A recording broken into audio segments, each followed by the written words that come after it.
what's up guys and welcome back to InfoTuber. So today we're gonna be discussing about another interesting and amazing topic. So if you like the video, don't forget to leave a like, share and subscribe. And guys, we are very close to 100 subscribers. So maybe after this video we'll touch 100 subscribers. So I have planned a special video for 100 subscribers. So the next video will be the special video. So now without further ado, let's jump into the video. So currently we are in the outbreak of coronavirus and I hope you all are safe and sound at your home. So guys, if you are thinking that coronavirus is the biggest pandemic that we have ever faced, well then you're wrong. So today's interesting and amazing topic is top 5 of the biggest pandemics in human history. So let us start with number 5. So at number 5 we are with the Antonine Plague. The Antonine Plague was named for Roman Emperor Marcus Antoninus, who ruled during the outbreak along with co-regent Lucius Verus. The outbreak began in 165 and lasted till 180. An estimated 5 million people died from what is now thought to have been smallpox. It's believed that it had begun in the Mesopotamian city of Seleucia and spread to Rome by soldiers returning from the city's siege. At one point during the extended pandemic, an estimated 2,000 Romans died each day. This isn't a plague that discriminated both emperors mentioned about the believed to be among its victims. Antonine Plague has now been recorded as smallpox and its estimated death toll is about 5 million people. It was the starting of one of the biggest pandemics in human history. Now the plague of Justinian is a very complicated and weird plague.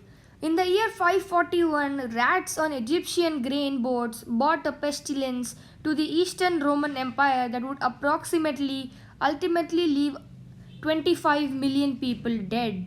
Now the plague of Justinian quickly tore through the empire, even though the emperor himself, Justinian I, for whom the plague was named, contracted the disease.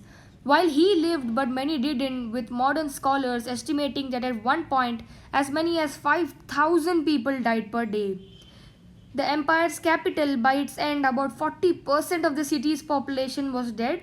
So many and so quickly that bodies were left in piles joined by about 1/4 of the eastern Mediterranean. Modern experts believe the outbreak to be the first recorded case of bubonic plague. Those who don't know what a pandemic is an epidemic that spreads over multiple countries or continents and is an outbreak that is greater than anticipated increase in the number of endemic cases. It can also be a single case in a new era.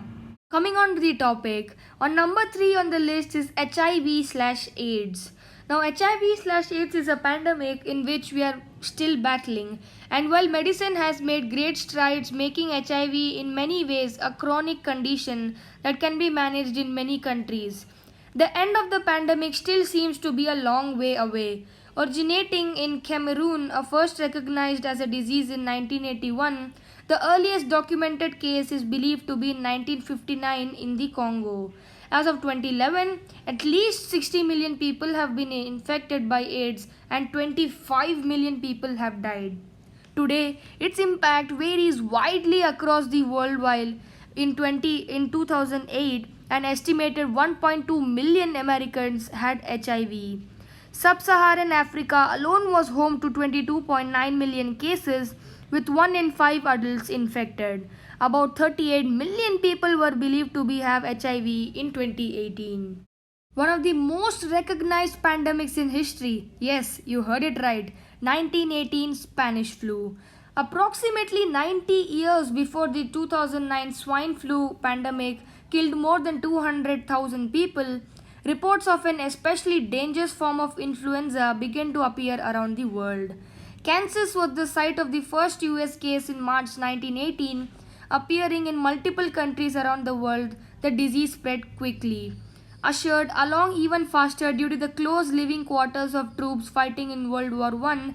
The Spanish flu, despite being the fact that it didn't actually come from Spain, it burned out quickly and suddenly by 1919, with the explanation still unknown today.